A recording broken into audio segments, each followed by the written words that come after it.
शेतकरी बंधू नमस्कार. आपल्या यूट्यूब चॅनलवरती सरचे स्वागत. तुम्हाला तर माहिती आहे आपला विशेष भारी महाराष्ट्रातील सर्वात मोठी 35 एकरात नर्सरी 1982ची नर्सरी आहे. लांजामध्ये 32 एकरात नर्सरी आहे. 250 कामगार 40 कोटीची उलाढाल.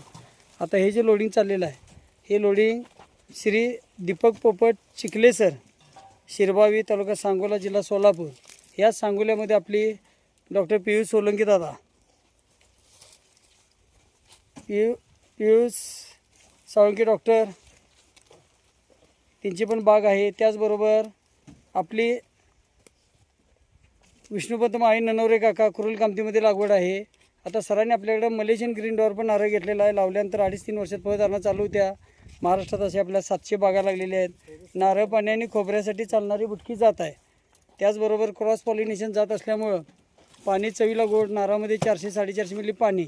नारळ पाणी आणि खोबऱ्यासाठी चालणारी बुटकी, लोटण, ठिंगणी, गिड्डी, खुज्जी असे या नावानं ओळखले जाणारे मलेशियन ग्रीन डॉर्फ जातीचं वैशिष्ट्य म्हणजे क्रॉस पॉलिनेशन केरळमधली जात आहे. रोपं सिलेक्शन करून बाजूला काढलेली आहेत.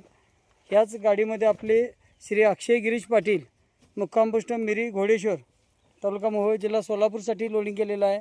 आता हे जे साहेबांनी 145 नारळ घेतलेला आहे. त्याचबरोबर एक जांभळ घेतलेले आहे.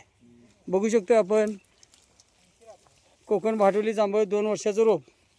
आता ही जी रोपं आहेत ही रोपं आपल्याला 375 रुपयानं घरपोच होतं. नर्सरी शासन मान्य आहे, त्यामुळे अनुदानाला बिल मिळतं. अशी खात्रीची रोपं आता शेतकरी बंधूंनी रोपं आल्यानंतर 8 ते 10 दिवस ठेवायचे आहेत. झाडाखाली ठेवायची, रोज पाणी मारायचं. नंतर लागवड करतेवेळी आपल्याला खत पाण्याचं नियोजन शेड्यूल दिलेलं आहे, त्या पद्धतीने फॉलो करायचं आहे. त्याचबरोबर नर्सरी आपली शासन मान्य आहे, त्यामुळे फळबाग योजनेला अनुदानाला बिल मिळतं. आता नारळ शेती जर म्हटलं तर शारपड खारपड दलदलीक्त जमिनीमध्ये येणारं पीक आहे आणि एकदा लावल्यानंतर 2.5 ते 3 वर्षात नारळ उत्पादन चालू होते आणि आयुष्यमान झाडाचं 50 वर्ष आहे.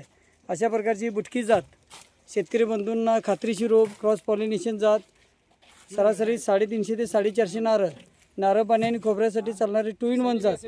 खोबरं ही जाड होतं, त्यामुळं अगदी सुकं खोबरंही करता येतं. अशा प्रकारची बुटकी जात आहे. क्रॉस पॉलिनेशन स्वतः बनवलेले रोपं आहेत.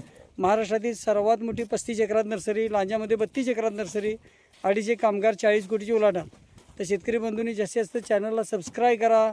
नारळ शेती सर्च केल्यानंतर आपल्याला लागवडीपासून योग्य सल्ला मार्गदर्शन देणारी जात, खात्रीची रोप, योग्य नियोजन हे असं मिळत असतं. तर जास्तीत जास्त शेतकरी बंधूंनी चॅनलला सबस्क्राईब करा, लाईक करा, शेअर करा, दिलेल्या नंबरवरती संपर्क करा. त्याचबरोबर रोप जे आहे हे रोप आल्यानंतर झाडाखाली उतरून रोज पाणी मारणं गरजेचं आहे आणि 8 ते 10 दिवसांना रोपं लागवड